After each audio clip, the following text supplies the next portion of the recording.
ভগবানকে বুঝতে হলে আমাদের কর্মতত্ত্ব কর্মযোগ সম্পর্কে বুঝতে হবে। সেই সম্বন্ধে ভগবান বলেছেন যে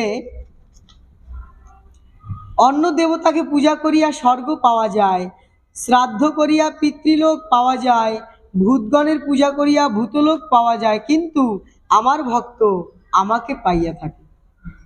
অন্য দেবতাদের যিনি পূজা করেন তিনি স্বর্গ পেয়ে থাকেন, শ্রাদ্ধ করিয়া পিতৃলোক পাওয়া যায়, আর ভূতগণের পূজা করিয়া ভূতলোক পাওয়া যায়, কিন্তু আমার যারা ভক্ত তারা আমাকেই পেয়ে থাকেন। তিনি আরো বললেন, পত্রপুষ্প ফুল জল ভক্তির সহিত আমাকে অর্পণ করিলে আমি সেই সকল গ্রহণ করিয়া থাকি। হে অর্জুন, তপস্যা কর্ম হোম খাদ্যদান সমস্ত আমাতে অর্পণ করো। তিনি বললেন কি, যারা পত্রপুষ্প ফুল জল ভক্তির সহিত আমাকে অর্পণ করলে আমি সেই সকল কি করি, সাদরে গ্রহণ করিয়া থাকি। ভক্তির সহিত যদি ভগবানকে পত্রপুষ্প ফুল জল দেওয়া যায় তাহলে ভগবান সেটা গ্রহণ করেন। এই যে দেখুন, তাই আমাদের কি করতে হবে, ভক্তির সহিত ভগবানকে দান করতে হবে পত্র পুষ্প ফুল জল। এই যে আসছে 22 তারিখ রাম মন্দির উদ্বোধন হবে, লক্ষ কণ্ঠে কোটি কোটি কণ্ঠে রামধ্বনি উচ্চারণ হবে। এই যে শ্রীরামচন্দ্র যখন তিনি দেবী দুর্গার পূজা করেছিলেন অকাল বোধন, তখন 108টি পদ্ম যখন হনুমান নিয়ে এসেছিল, একটি পদ্ম তিনি লুকিয়ে রেখেছিলেন, দেবী দুর্গা নিজেই লুকিয়ে রাখলেন কেন? তিনি ভাবছেন যে 108টি পদ্মের মধ্যে 160টি পদ্মের মধ্যে আমি দেখেছি রাম সীতা অবস্থান করছেন, সেই রাম সীতাকে পুজো দিবে মা দুর্গা। তো বলছেন যে 108টি পদ্ম আমি তোমাকে দিলাম রামচন্দ্রকে, আর একটি পদ্ম তিনি লুকিয়ে রাখলেন, বললেন এই একটি পদ্ম দিয়ে আমি রামচন্দ্র তোমাকে পূজা করব।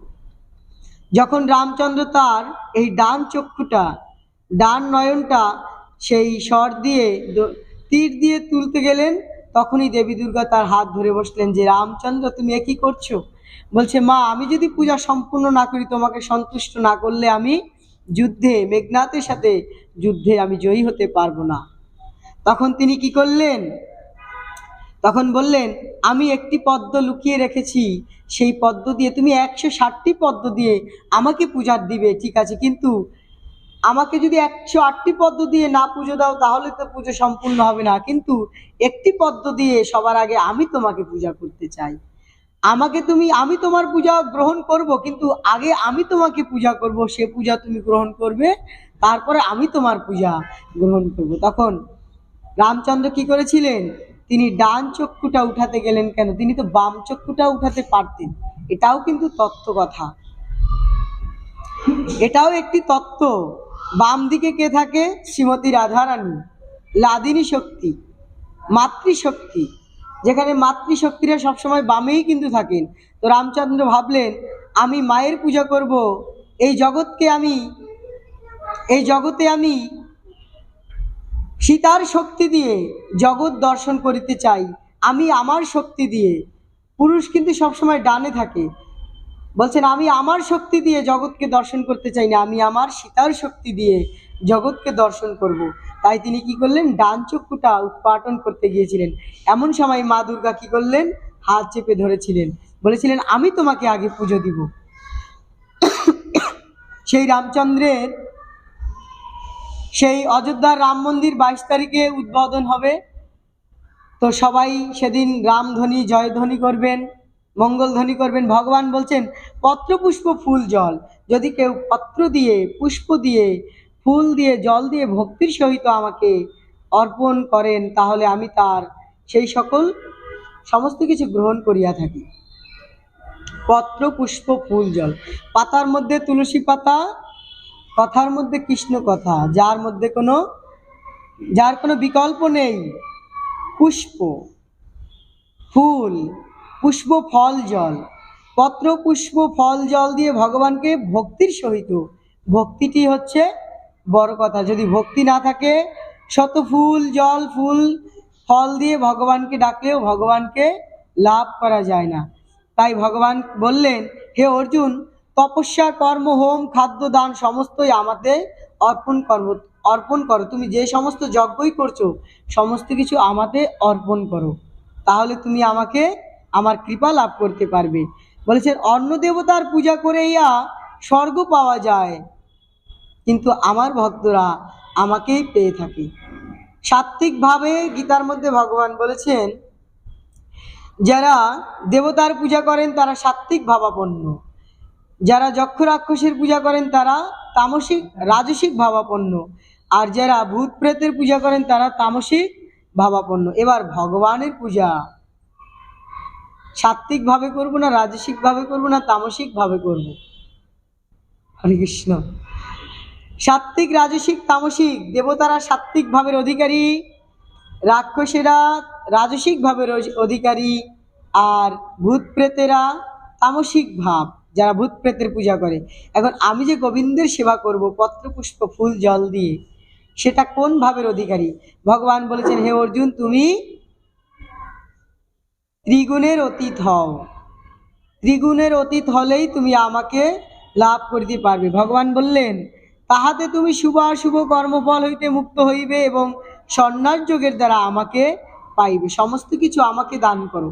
তুমি ভাবছো যে তুমি যুদ্ধ করছো, কিন্তু না, আমি যুদ্ধ করাচ্ছি। প্রকৃতির নিয়মে সমস্ত যুদ্ধ সংগঠিত হচ্ছে, আমি সবাইকে হত্যা করে রেখেছি, তুমি শুধু উপলক্ষ মাত্র হও।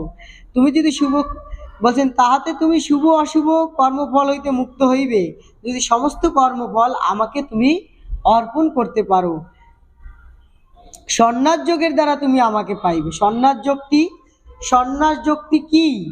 যে আমরা যে সংসারে থাকি, কলিযুগে 5টি জিনিস নিষিদ্ধ আছে।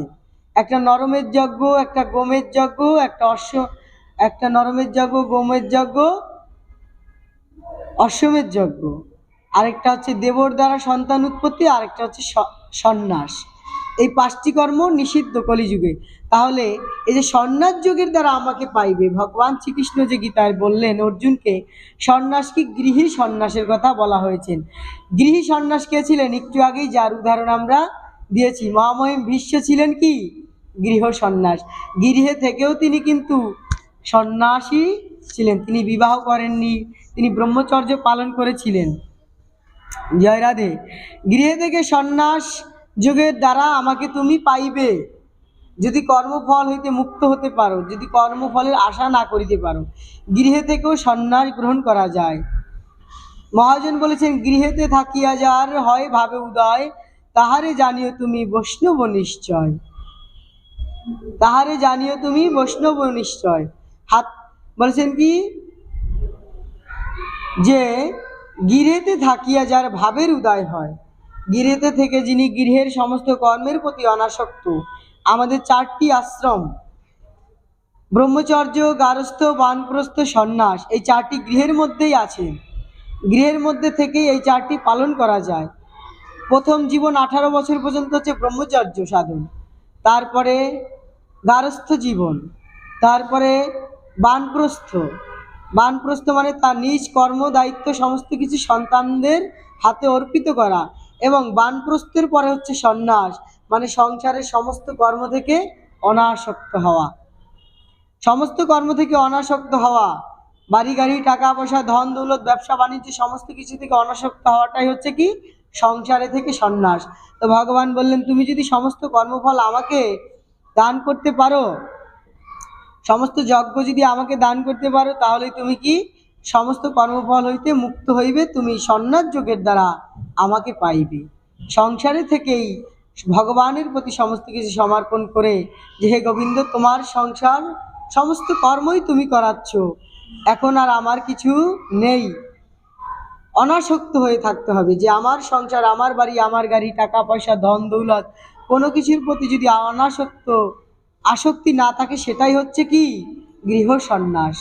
গৃহে থেকেও সন্ন্যাস গ্রহণ করা যায়। কলিযুগে কোনো বাহিরে সন্ন্যাস বেশ ধারণ করে যে গৃহ ছেড়ে চলে যেতে হবে এমন কোনো কথা নেই। তাই ভগবান কি বললেন, আমার কাছে প্রিয় অপ্রিয় নাই, আমার কাছে সকলেই সমান, যে আমার ভজনা করে আমি তাহার এবং সেও আমার। ভগবান বললেন কি যে ভজন্তি তুমাম ভক্তা ময়িতে তেষু চাপম্যহম, বলেন যে ভক্ত আমায় ভজনা করে আমি তাহার এবং সেও আমার। আমি তার হই। আমি কার হই? যে এ ভবে যে আমার হয় আমি তার হই। যে ভক্ত আমার হয় আমি তার হয়ে যাই। তো আমরা কি ভগবানের হতে পেরেছি? আপনারা তো ভগবানের হয়েছেন। ভগবানের হয়েছেন বিধায় প্রতিনিয়ত ভগবানের কাছে এসে ভগবানের কাছে প্রার্থনা করেন, ভক্ত সঙ্গ করেন।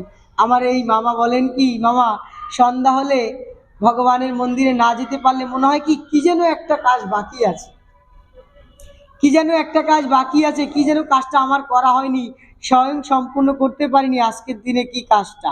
সেই কাজটা কি? মন্দিরে আসা। আমার এই মামা বলছেন, আমরা একই পাশাপাশি থাকি। তো এই যে দেখুন, যে জন আমার হয় আমি তারি হই, তারি হই। ভবে যে জন আমার হয় আমি তারি হই, তারি হই। কার হই? আমি তার হই। কার হই? ভবে যে জন আমার হয় আমি তার হই।